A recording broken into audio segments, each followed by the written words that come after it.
Mulan, the heroine who saved China alongside her trusted dragon Mushu, written and created by Jenne Saunders. Mushu is Mulan's closest companion throughout her quest.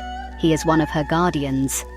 He is a scrawny, reddish-orange Chinese dragon with blue horns and a smart-aleck personality. So let us begin with this beautiful story. In ancient China, there lived a young woman named Mulan.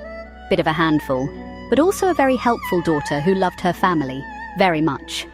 She was at an age where her parents wanted to introduce her to the matchmaker, so Mulan had to prepare for her meeting by dressing in traditional makeup and clothes. Her meeting did not go according to the plan. In fact, she spilt tea all over the matchmaker trying to stop a lucky cricket from being swallowed by her. But she ended up, oh well, let's just say the matchmaker told Mulan she brought dishonor. A little bit over the top, if you ask me, especially as Mulan was trying to do a good deed, but the matchmaker had a bit of a temper. So Mulan left the matchmaker feeling she let her parents down.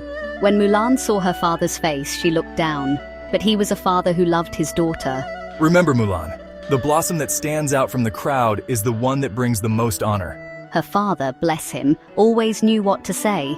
But our Mulan, she wasn't so sure about all that. You see, Mulan wasn't your typical young lady, trying to pour tea, more like trying to flood the place.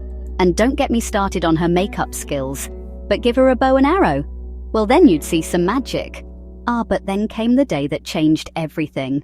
The Huns have invaded China. One man from every family must serve in the imperial army.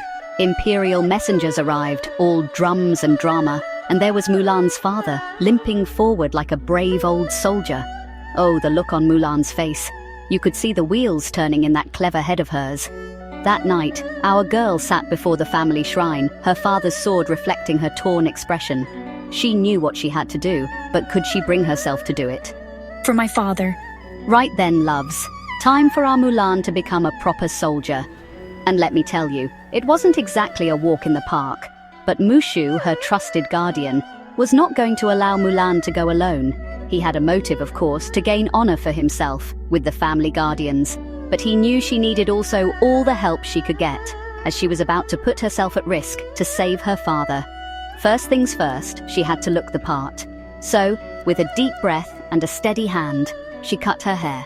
As she rode off into the night, cherry blossoms swirling around her, I couldn't help but think, well, love, you've gone and done it now. But thank goodness Mushu was traveling with her. Let's hope he behaves. Now, you'd think after all that sneaking about, the hard part would be over. Ha! Training was like watching a fish try to climb a tree. Ouch, ow, oh no. Swords went flying, arrows went everywhere but the target, and don't even get me started on the mud situation. It was like she was magnetized to the stuff.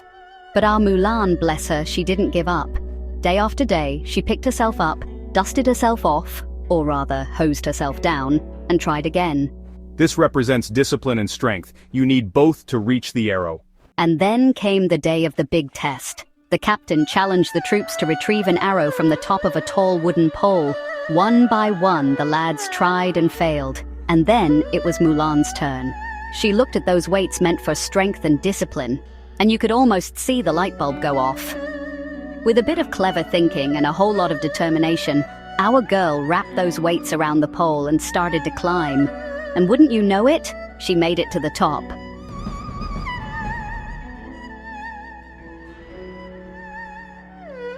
Right then, loves. The army was on the move, and our Mulan was doing her best to blend in. But keeping secrets is never easy, is it? One wrong move, and her secret was nearly out of the bag. Crisis averted, or so she thought.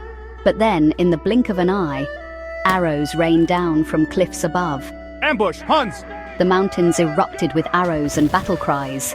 It was chaos, pure and simple. Stay together. We can hold them off. Our girl was fighting like a true warrior, but fate had other plans. An arrow found its mark, and as her comrades rushed to help... Blimey, Ping's a girl? Mulan, you have deceived me. You must leave the army and never return. Just like that, everything she'd fought for came crashing down. Left alone in the snowy mountains, our Mulan was at her lowest point. She gazed at her reflection in the frozen lake, seeing both the soldier she'd become and the daughter she'd left behind. It was enough to break your heart. But just when all seemed lost, Mulan spotted something that changed everything. The Huns, they're alive, and they're heading for the imperial city. And in that moment, Mulan realized she was more than just a soldier or a daughter. She was China's only hope. Mulan stood under the moonlit sky knowing what she had to do. She had to go and save China. With all her strength and courage, Mulan was off like a shot, racing towards the imperial city.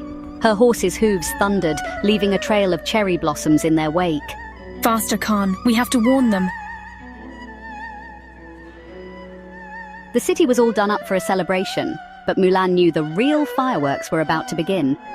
Wouldn't you know it? Those stuffy advisors wouldn't listen to a girl. Typical, eh? Fine, I'll do it myself. And that's when our clever girl had an idea. If you can't beat 'em with brawn, outsmart 'em. Oh, you should have seen it. She saw that Shan Yu had captured the emperor, so she ran to rescue him. I smell fear. Are you scared?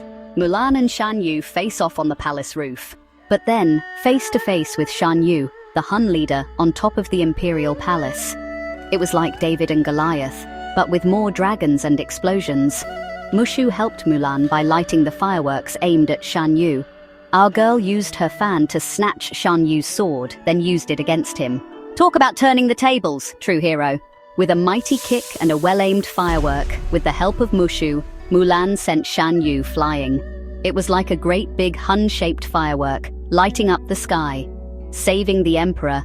Once the emperor was face to face with Mulan, he thanked her for saving China, and the whole kingdom bowed down to Mulan to show their respect, with the emperor saying, "You have brought great honor to your family." Mulan ran and hugged the emperor, where he just smiled, as no one had ever hugged him like that before. Now that's what I call a grand finale. Seeing celebratory fireworks over Imperial City to welcome peace once again to China. Mulan could see her village in the distance nestled in misty mountains. Our Mulan was on her way back home, and she's got quite the story to tell. On her arrival, Imperial soldiers followed Mulan to present to her the honor of a special sword from the Imperial Emperor. Oh, there wasn't a dry eye for miles. Everyone felt so proud of Mulan, especially Shang, a very, very handsome officer who fell in love with Mulan, of course, in case you're wondering, they got married. The greatest gift and honor is having you for a daughter. The whole village erupted in cheers. Our girl had saved China. And of course her mother and father and grandma were so proud of their daughter because not only did she save China and was honored by the Imperial Emperor, they were delighted she had found a husband. Parents, eh? No matter what you do, as long as they can marry you off, everyone's happy. Not forgetting our adorable Mushu, who was honored by the ancestors in the family temple. The cherry blossoms, which will always symbolize Mulan's journey. Please subscribe to my channel by clicking the bell all to receive all my new videos. Don't forget to like and share my video. Lots of love and kisses, Jenne Saunders.